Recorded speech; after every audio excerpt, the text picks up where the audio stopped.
How to change date and time if grayed out on iPhone. To get started, first of all go ahead and open up the Settings application on your iPhone.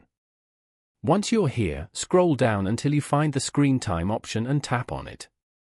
This specific menu is where you can manually block or limit specific apps, features, and content.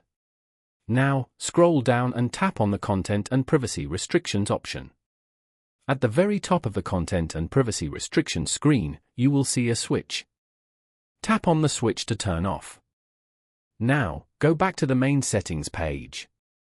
Scroll down to find and tap on General, and then find and select the Date and Time option.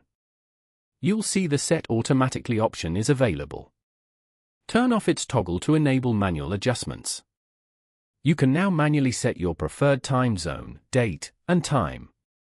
The changes will be saved automatically.